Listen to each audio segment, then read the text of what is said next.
Welcome to the Thorn City Syndicate Spotlight Show.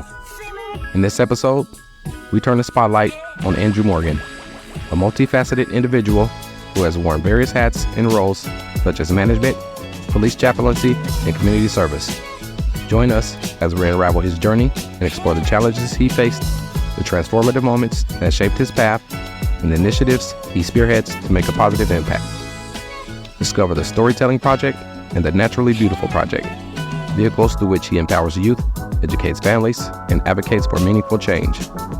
His dedication to education, community building, and advocacy creates a narrative of empowerment and service.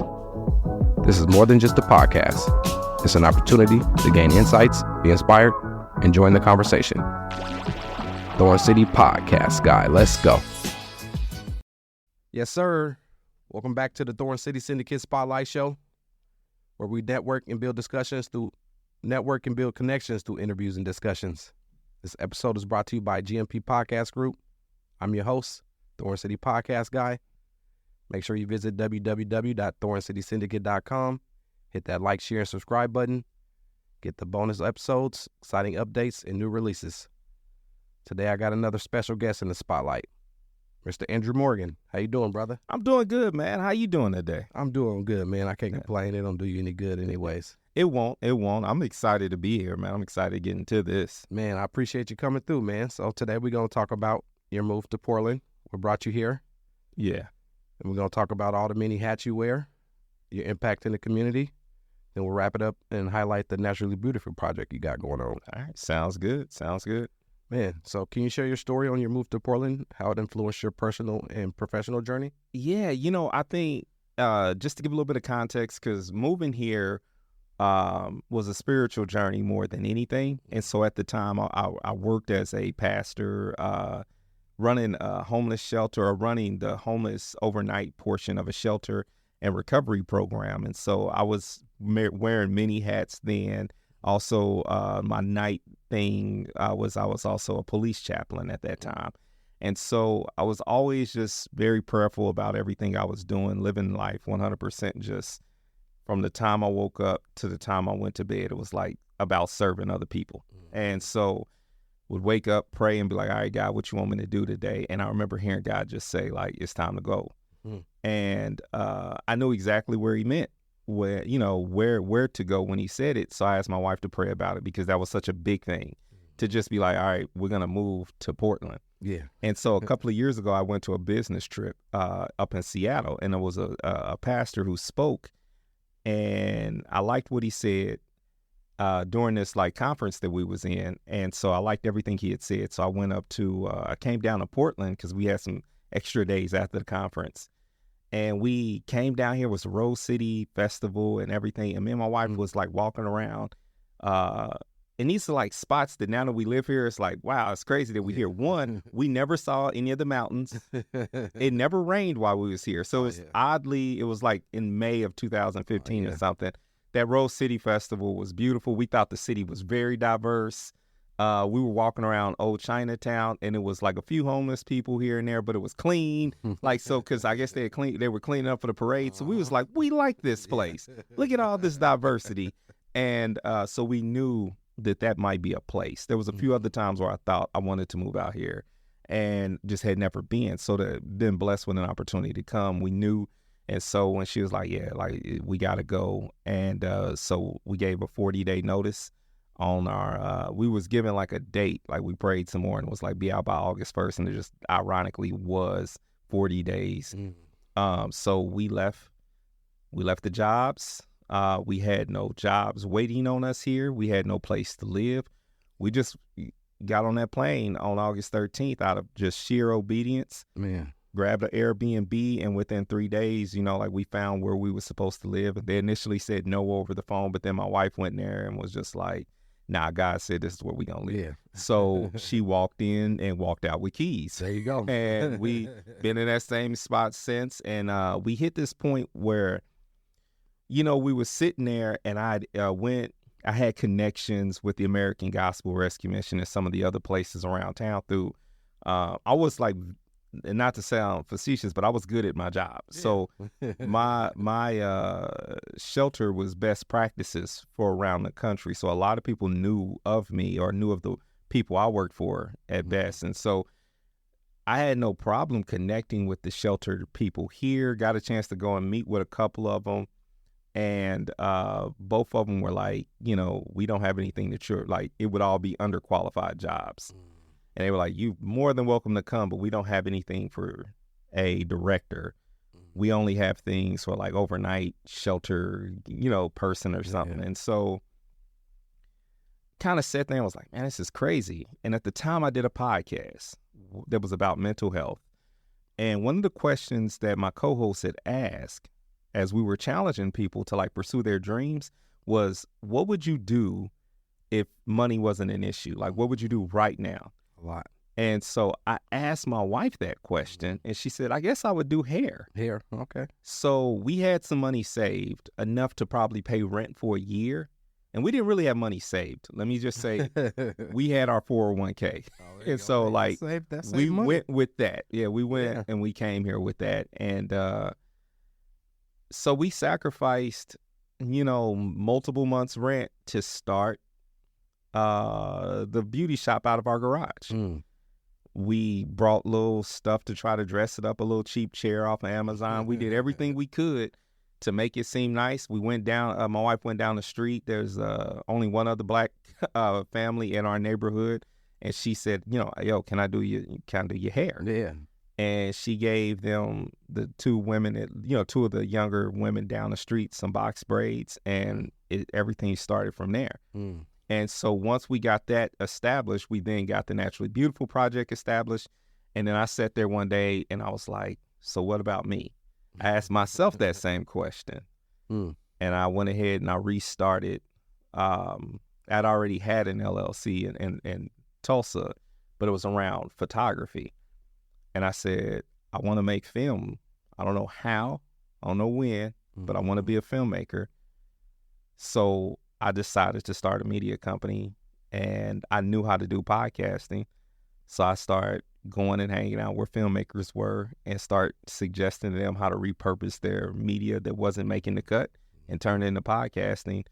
End up getting a few different universities as clients, and start consulting for a few major religious organizations, denominations, and that's how it started the entrepreneurial path as well as the social entrepreneur path, because for each business me and my wife we've started a social entrepreneur wing, like a actual nonprofit to be adjacent to the work, so that we can make sure that we're giving back out of the gift that we was freely given. So that's kind of that's the story of how we got here. Yeah. And that's, you know, it kind of answers a couple of questions. You guys definitely took a leap of faith, man. It sounds like it worked out for you. No, it has so far. It's been a blessing to create community. It is, you know, as you know, it turned out to not be diverse. No.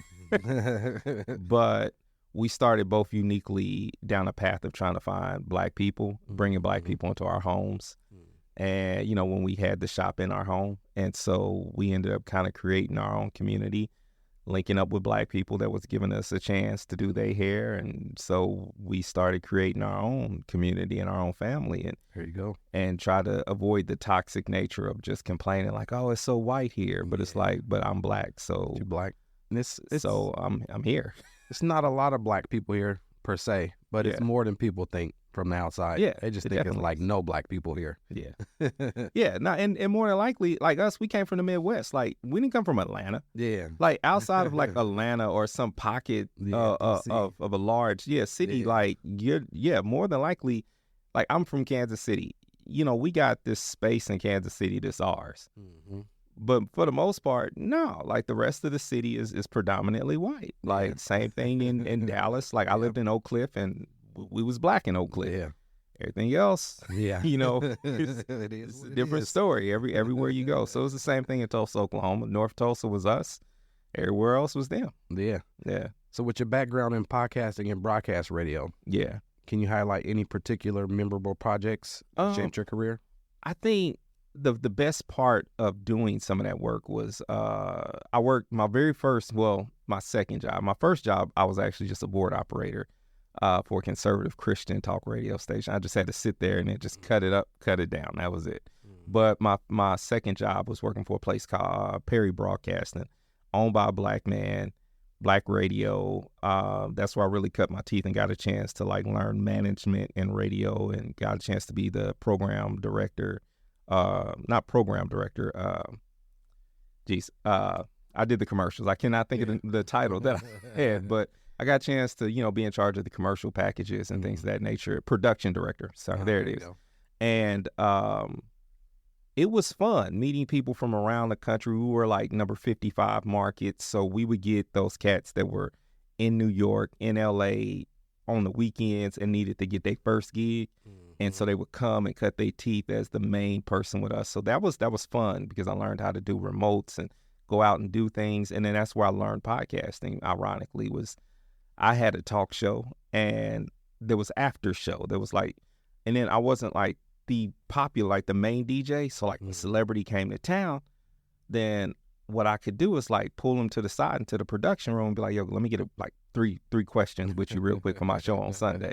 And then I would be able to post those little brief interviews and stuff that I would get on this platform back in the day called Odeo, which doesn't exist anymore. But that was my first shot into podcasting, and that was 2005, 2006, posting these little, and they called them pods. And I would be posting those all the time. And they was just really just clips from my air checks, clips from interviews and stuff that I was doing to extend the brand of what my show was.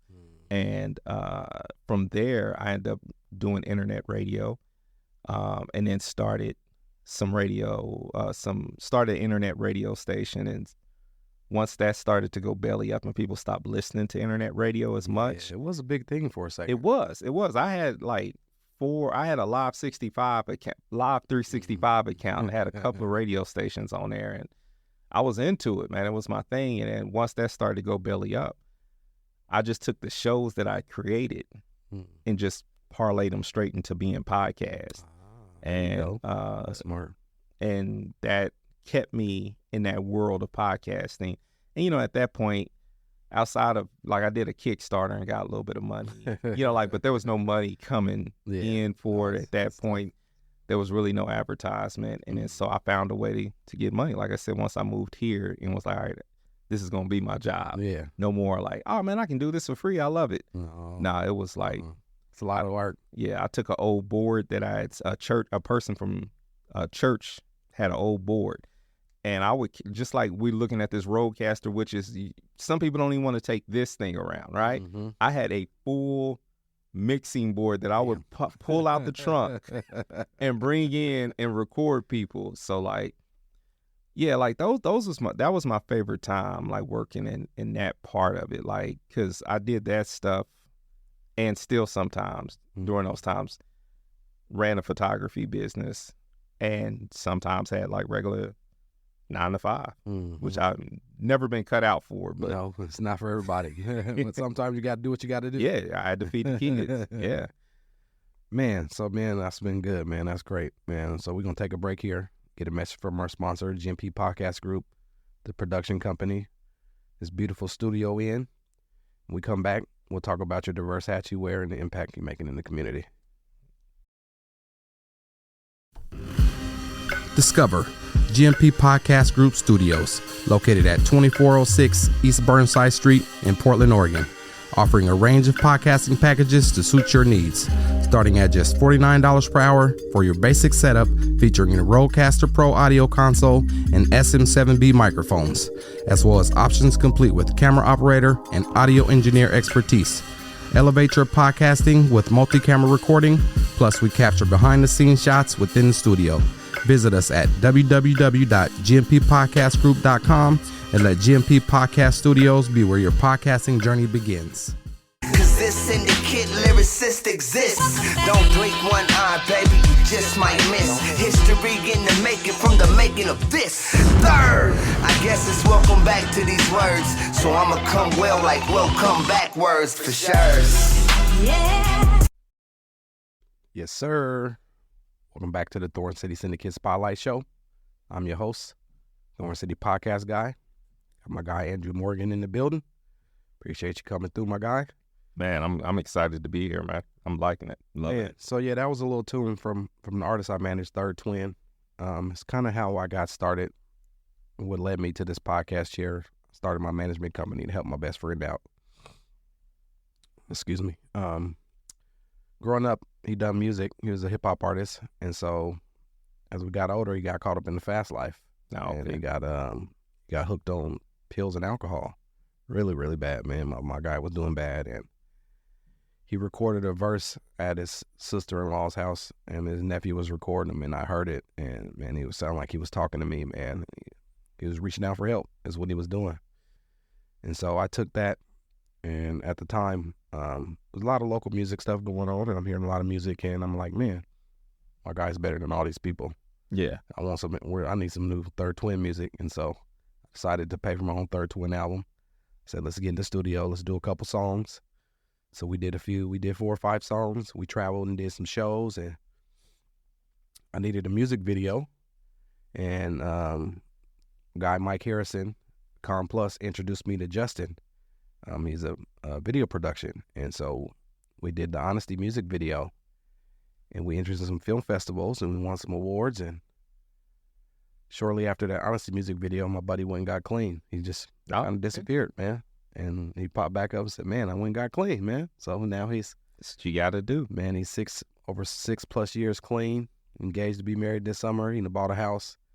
He's working over at POIC, did a great job on helping the community, and man, he really got his life back, and that's all I ever wanted, man. Yeah, no, that's the story, man. That's the story worth telling every single time. Every time. Yeah, that's all you want to see for your people. It's just get clean. Man, get clean, and that was my guy, man. I couldn't let him go down like that, man. So we got a documentary coming. We put out a EP. I got the full-length LP I've been holding on to put out along with the documentary. Sometime in the near future, man. It's deep. It's gonna touch a lot of people. Yeah, man, that's solid, man. So you got a lot of experience, man. A lot of, like I said, different hats. Pastor. You was working as a police chaplain. You got the radio DJ and quite a few other things. But how some of these roles influenced each other, and what skills have you carried from one to another? I think for me, man, I think I've always put myself in a position to like just not always. Let me say this. I sometimes I do operate with a little bit of fear on some things, but without fear you can't be brave. There you go. And so I the very first management job, first 2 management jobs I ever got, I was grossly underqualified, but I was just naive enough to just be like, if they give it to me, I'll take it. I can do it. And they both, in retrospect, didn't turn out well. But they gave me enough confidence to keep going. So like for me, the wearing multiple hats is probably part of like the story that we hear across the diaspora. Like, like us as Black people, we tend to be doing the most in order to break even or to fulfill those dreams, because it's a part of being a part of a system in which it, kind of demands that of us. I think I am just now getting to a space where I'm starting to fully understand that like this concept of generational wealth means that the wealth may have to come over generations, and I need to stop trying to break my back to get rich this generation. Yeah. And I just need to learn to enjoy myself. But part of wearing a lot of hats was just like being so happy to have a job, but then also feeling like I still got to do 2 or 3 other things in order to not be seen as lazy and this, that, and other. So yeah, like when I was doing the police chaplaincy, they had begged me to do it for a while. And then I remember Terrence Crutcher got killed. And then it made me take the police. I was doing some chaplaincy, like some advocacy work, but it was only around the homelessness. And then when the police killed Terrence Crutcher, he was actually like the 3rd Black man to have been killed in Tulsa, Oklahoma, by the police in that recent like span of a year and a half. And so different police departments were involved, but still it was like the 3rd Black body that had dropped at the hands of an officer. So I was kind of like, all right, I got to get involved, because there was this gentleman that like, you see him on the first 48. He was the person who was announcing, his name was Dave Walker. Like he was the one that was announcing to people like, yo, your son's dead or whatever. And he was a seasoned officer who had just been doing it for so long that he had a little callous to him. And so for me, part of being a police chaplain was a combination of, one, the man that I was at the time, which I was a lot more conservative. Two, because I got to own that truth. Like, I'm not going to sit and pretend like I wasn't what I was. You know what I'm saying? Like, that's what makes me the man I am now. And then two, it was just the honest to God truth of thinking, yo, if I'm going to make a difference, I know I'm not going to make a difference protesting or yelling or being frustrated and just talking stuff. I need to try to blow it up from within. So a part of it was like, let me get in the car with some of these cops. Let me challenge them on some of these thoughts and some of these things that they're saying. And I'm not saying that that was the right way of going about it, but it was the way I was empowered at that time. And my theory, like the way I kind of live my life is, I'm not going to talk about it long. Like, either I can put my hands on it or else we ain't talking about it no more. And so that's kind of what we did. Like, so I just hopped in those cars and challenged a few of them. Some of the officers would complain about me. And then, you know, but the main thing was I wanted to be there on death scenes, to be the person that tells, like, that woman. I have to look, you know, I had to look people in the eye and tell them that, like, yo, your son's dead, your mother's dead, or whatever it might be. And yeah. And I think that that's what happens. Was just like, I remember the first time I worked in the community, I wasn't an officer or a chaplain or doing anything with officers, but there was a young man named Jacob Barnes who got shot in the back of the head getting off the bus. So I did this like rally, and then I recognized there was like a lot of like positive Black people that showed up to talk to the kids, but nobody was like touching them. Like, you could still see his boys was like ready to go and get back. Yeah. And so I remember Jacob just like, his life just came and went. Like, his legacy just kept going, like, or his, you know, like, life went on. And he stopped at 16 on that curb. And so I wanted to be a part of just trying to figure out, how do I prevent that next one?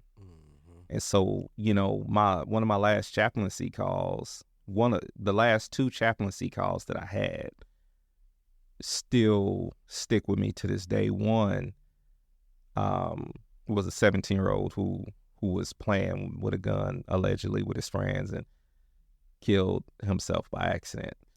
10 feet from, like, he was in the garage next door, 10 feet from his mom and his dad sleep, but they slept through the whole thing until I got there and knocked on the door. So, like, the body being on the ground for hours while the coroner came to pick him up, people in the neighborhood screaming, all this stuff, they slept through. They slept through all that? Slept through all of it until I got there and told them. And so, like, it's stories like that that still stick with me. And then it's stories like the police that killed a mentally handicapped man, shot him multiple times. And when I got there on the scene, I had to tell his mother that he was gone. And a group of people in the community started to form because they was getting tired of it. This was like the fourth body to drop at the police hands. And they don't know the difference between whether I'm a cop or not. So I remember having rocks thrown at me, being spit on that day, being called Uncle Tom, everything that you got to go through. But I knew that the police on the police end, that they were ready to pounce. So it was just negotiating back and forth between the crowd, being told by the cops, don't keep going back over to the crowd or you're going to get what we got for them. And then the crowd saying, we don't want to hear you, you one of them. But eventually, like, pulling certain people out the crowd and being like, yo, help me advocate because it's babies in here. My niece was actually in that crowd because one of her aunts on another side of the family brought her. And so it was like, all right, I got to make sure my niece make it home. And so after being able to break up that riot, I kind of remember just sitting on the curb and just being tired. And this photographer captured a picture of it, and it ended up getting syndicated in newspapers. I had like a cousin in Chicago was like, bro, like, you on the cover of the paper. And so it was like, those were memorable moments that made me just say, like, not because it like brought attention my direction, but it was just like the serving the community has a purpose. And there was hundreds of men that, like, I remember, like, you know, bringing them to their house, like walking them through the process, or like seeing them graduate from drug court. Getting people housed used to always be the thing, like giving people shoes, you know, like when you see somebody, like, living your life for other people is like, it gives me of fulfillment. So when I moved here and didn't have like a lot, I had to hurry up and figure it out. And that's where I kind of just was like, all right, how do I, I went from like every day is just serving on these almost extreme levels. So I got here, had to get quiet, had to get my mental health together. That's a lot of PTSD, so I had to do a lot of, I go to therapy, and if I have triggering moments, I start painting, I start, putting my attention into other things so I can channel that energy and figure out what's next, man. Yeah. So that's kind of, the pastoring, all of it. That's just kind of part of what I feel pastoring is. Yeah. When I moved here, I got my chance to do like the straightforward what people think pastoring is. It was all right. Yeah. It was all right. It wasn't, but I'm not meant to sit in a pulpit and to be looked at on Sundays. I'm meant to disciples shoulder to shoulder, like, let's go in these streets. Let me show you what I know. You show me what you know. Like, let's make a difference. Yeah. And I'm not for the ceremony. Yeah. Like, I'd rather do it, and then I'll leave before the cameras come. So yeah, that's kind of my attitude toward it. Yeah, that's deep. That's tough work. That's kind of similar when my boy Roy Moore, third twin, that's what he does. What his job is when he was in the violence prevention. So anytime some violence happen where someone gets shot or stabbed or something, him or his team member shows up to the hospital and they provide resources to the victim and try and stop the retaliation. Yeah, now that's where it's at. That's the good work right there.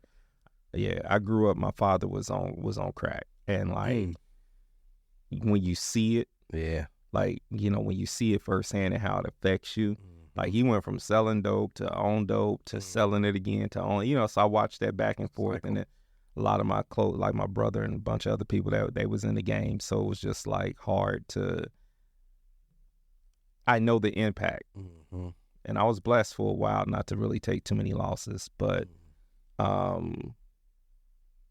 like when it's real to you, and it ain't about picking up a check or or capitalizing on trying to create these poverty porn storylines for people, like when it's real to you, you rather just do it and get it done, and now you got it because you already got another one on the burner. It's always something to put out. Yeah, that's crazy.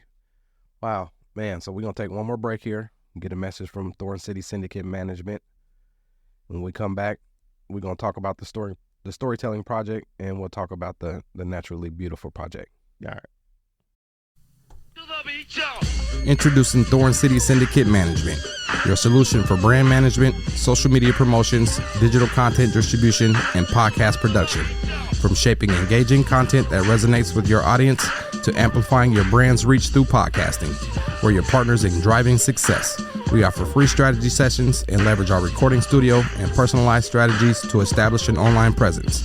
Your brand's journey to the top starts with Thorn City Syndicate Management, where innovation meets results. Contact us now at www.thorncitysyndicate.com to embark on the future path of transforming your brand's future.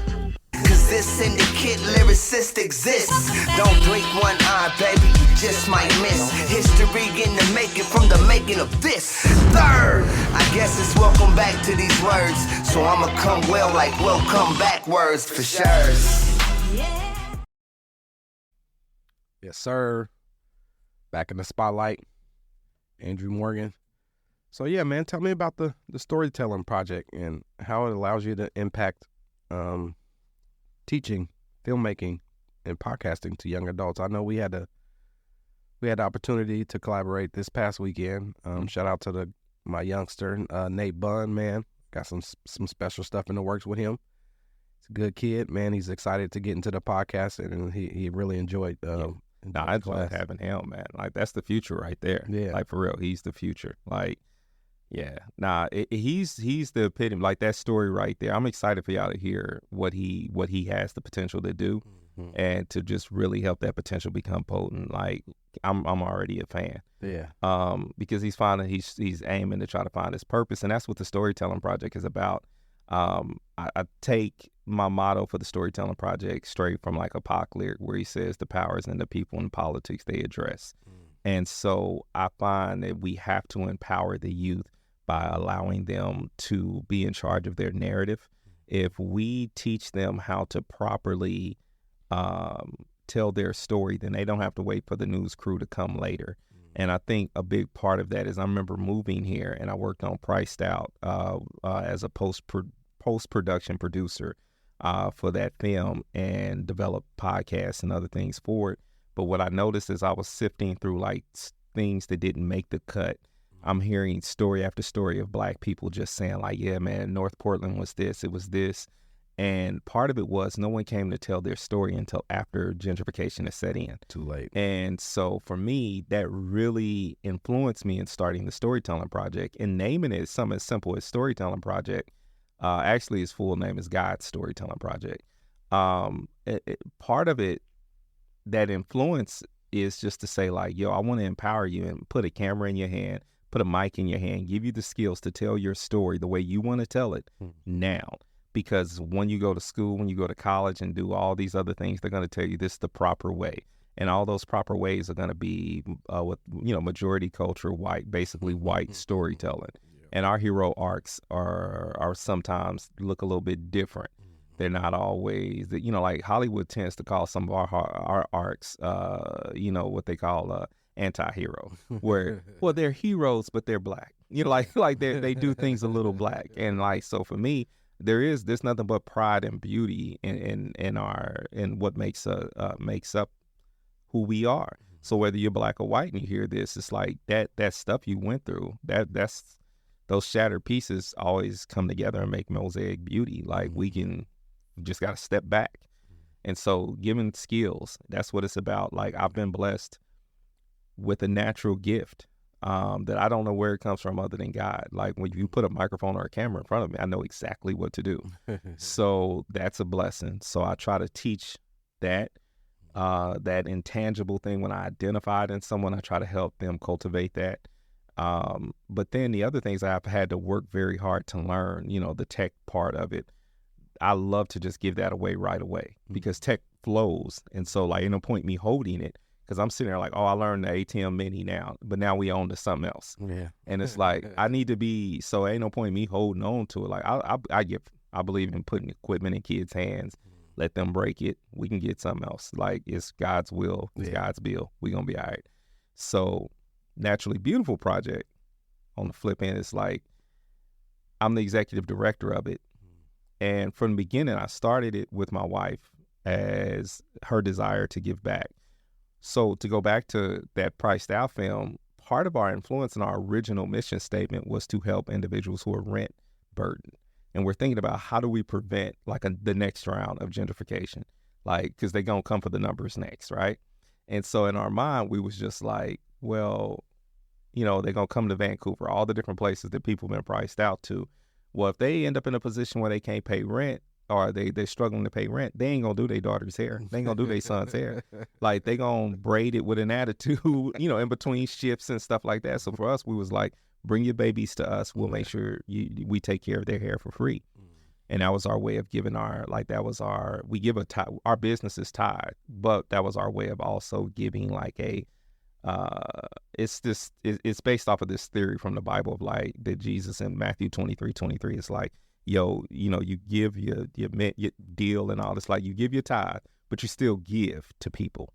Like those two things aren't separate. You can't do one without the other. And often we want to just do one and not the other. And so for us, that was our way of saying like, we gonna do both. We gonna honor this space in both ways. And so, it started off, and here's the funny thing, and missions can drift sometimes. And I remember reading about mission drift and thinking about the example that like Harvard started off as a Christian college, but Harvard is no way, shape, form, or fashion. You don't think of it as Christian, but mission drift, and so we didn't want to be this organization that started off doing one thing and then we end up doing another thing, but another thing presented itself. And ultimately we end up getting linked into the adoption community. We ended up getting, there was a prominent church here in town that had a handful of families that adopted a lot of children from different African countries. And we ended up doing one person's hair. They told the other person, and we end up every day more than our actual real clients. We ended up getting a lot of white women coming in with black babies needing to know how to do those babies' hair. Oh, the mixed babies. And then we start getting mixed babies with white moms and white dads coming in saying, like, I don't know what to do, you know. And then the other thing we started to discover with our clientele that was paid was that we were getting mixed women and some black women who had never had their hair braided before out of a lack of availability and comfortability within the community. So Portland at that point to them was represented as, if you were black, if you knew where to go get your hair braided, but there weren't a lot of comfortable spots to do it. To go, yeah. And so that became another reason to like, so when I start vision casting for like, well, where are we going to be in 5 years? 5 years back then, I was like, and this was 6 years ago, you know, I was like, we want to be in a position where we help train and bring in some of those stylists to like, we need to create the next generation of stylists so that there's always somewhere you can go get your hair braided. Washington has already relaxed the laws. They call it African hair braider laws because an African hair braider came to them first. And basically, it's no regulation in the state of Washington, which we're advocating right now. We've written letters and we're advocating to try to get some regulations because we are concerned about safety, sanitation, as well as trafficking, because hair braider trafficking is a real thing where you see some of these shops where it's like 5 or 6 women working at one time, and it's like, well, who brought them and where they stand and what's going on? Now, I'm not saying that that's prominent here, but it is a prominent problem around the country. So with regulation, that helps. Not saying that we need people all in our business, but we need some regulations, some health and safety regulations, just like we have in the state of Oregon, which Conscious Coils did an excellent job going down there and making sure that the legislators built a proper like curriculum that you have to pass, a sanitation curriculum you have to pass. And she did a really great work for Oregon braiders. And we stand on her shoulders, like, you know, with what we're doing. So what we want to do is get people certified out of the state of Oregon. So we pay for that. And we make sure, and we even help people get started with their LLC on the business end of things. Nice. So we've been blessed to do that through a few grants that we've been able to get. But yeah, the Naturally Beautiful project is just over the past, you know, for the years, we were just doing families. And we really hit this point, and we love our families, and we mean no ill will toward anyone when I make this statement. It's like you hit a point where you start to plateau in any mission. And when you recognize you're plateauing, you're like, what's wrong here? What are we doing? Because the passion starts to, you know, like die down a little bit. And we started to notice we were serving this demographic, but we weren't teaching them. We weren't educating them. We were just giving them a service. Yeah. And I didn't want my wife to be a mammy. Like I didn't want her to look up and like, all she's doing is just serving these people without, and she loves them and she's caring for them and she cares about the babies mainly. And we were getting other stylists involved, and that conviction came there to be like, yo, we got to implement education and curriculum for these families. There has to be some level of accountability to knowing how to take care of these babies' hair. And so we started really just pressing families and just saying like, hey, you're going to have to sit down and learn how to shampoo, how to detangle. Like you can't just sit here. Like we got to the point where some families were like dropping their kids off and just leaving. Just take care of them. And we're like good with that because like you're leaving them with a black family. So that part we was always cool, especially when the shop was still in our house. Yeah. Because a lot of these kids who might be in foster situations, apparently, like a lot of them, they've been snatched out of their black home and it was fractured. And I loved bringing them in the house. Yeah. And I was working from the home, so I'm opening up the door and they're seeing black art on the walls and they're seeing a black dad sit there and cheer them on. And like, so it was like we tried to create that dope environment just to say nothing's wrong with the family you have. Yeah. Like love your family because they adopted you and they love you and they're worthy of you calling them mom, dad, or whatever. But I also want you to grow up and recognize that like your blackness isn't fractured, isn't the fractured part. Your parents made some mistakes. Your birth biologicals made some mistakes, but that's not innate to you because of you being black. You're still beautiful. Matter of fact, you're like, that's what makes you beautiful. So come see this beauty in this household, this community, and get bigged up, you know, like, so we go to, we buy black books. We have people send us black books. We give books to the kids. I go over to Third Eye Bag and try to get some books, when I can, and make sure that we keep black kids reading this material, because a lot of parents sometimes, like, I'm not raising my kids to be black. Yeah. And they don't have a basis. They don't know. And so they don't know, they can't teach. Yeah. So I'm not, never discouraging any of our clients or the people who come in and serve the Naturally Beautiful Project. We partner with them, so that's really a big part of what the Naturally Beautiful Project. We're helping transracially adopted families who are, to get that plug in, to just figure out, hey, here's the culture, here's how to do the hair care. And then we're also helping young stylists, specifically BIPOC stylists, who might want to hop into the game. We're going to train you. We've linked up with people like Revelations Hair Studio, and she's got her school. And so, like, we've built a space over at 3520 Southeast Yam Hill.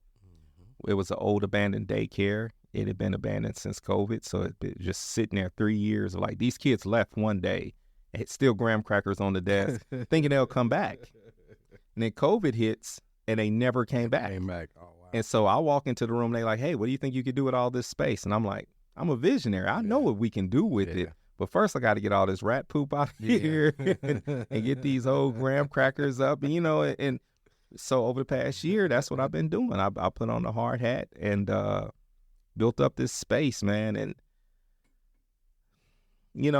it's more space than what the Naturally Beautiful Project needs. So that's where the Storytelling Project, partnering with Northwest Documentary, moved them in with us into the space. So now that, that all that stuff kind of helps with funding and helps us be, as Northwest Doc's 20-year-old organization. So that helped me be able to say, okay, nice. Where some people may not fund a new nonprofit, that 20-year-old one being a fiscal sponsor, boom, just leveraging community partnerships where I can, and just, it's not a trick. It's like, I love, and I need you to help me love harder. And if you don't want to love, I move on. Yeah.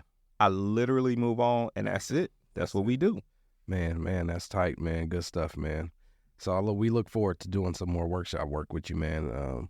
GMP Podcast Group is really liking to get into the youth podcast workshop. So appreciate you coming through and sharing your story, man. How can people connect with you and get signed up for the hair or the storytelling projects?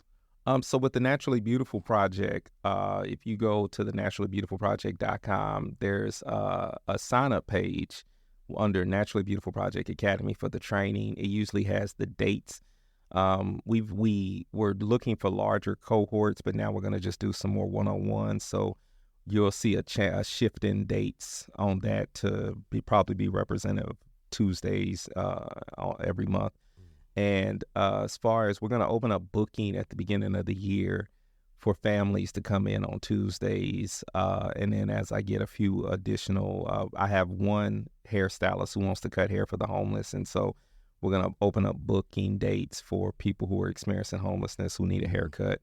And so we've got that going in a few, we've got Black Santa coming here in a few weeks. Oh, wow. So yeah, it's a lot, man, that we do, but it's good. So you just head to naturallybeautifulproject.com. As far as the storytelling project, I do a lot of that work, not necessarily with, like, as far as a public offering. I do a lot of that, like, with groups, like with, partnerships with you, or I have partnerships with Portland School District, Portland Public. I teach a class for them and just find grants so that I can be able to do things. But if you go to the Northwest Doc, the nwdoc.org, we have a list of classes and other offerings that are coming up real soon. Nice. Man, good stuff, man. That's tight, man. Like I say, I like to encourage listeners to explore their passions and embrace innovation and pursue entrepreneurship in their own unique ways. Thanks for joining us. Explore the power of networking and find inspiration by following me at Thorn City Podcast Guy for updates, exclusive behind-the-scenes content, and to join the conversation today. Stay tuned for upcoming episodes of the Thorn City Syndicate Spotlight Show, where we continue to highlight individuals, businesses, brands, and podcasters. Don't forget to subscribe to the Thorn City Podcast Guy YouTube channel. Follow at Thorn City Syndicate, the management company, and at GMP Podcast Group, the production company. Make sure you drop by www.thorncitysyndicate.com. Schedule your free strategy sessions. Thorn City Podcast guy, holla at your boy. Appreciate you, brother. Appreciate you, man. Thank you. Yes, sir. What man? What power? Hoodoo. I appreciate y'all tuning in to another episode of the Thorn City Syndicate Spotlight Show, where we network and build connections, interviews, and discussions. Until next time, holla at your boy, Thorn City Podcast guy. I'm out. You remind me of a man.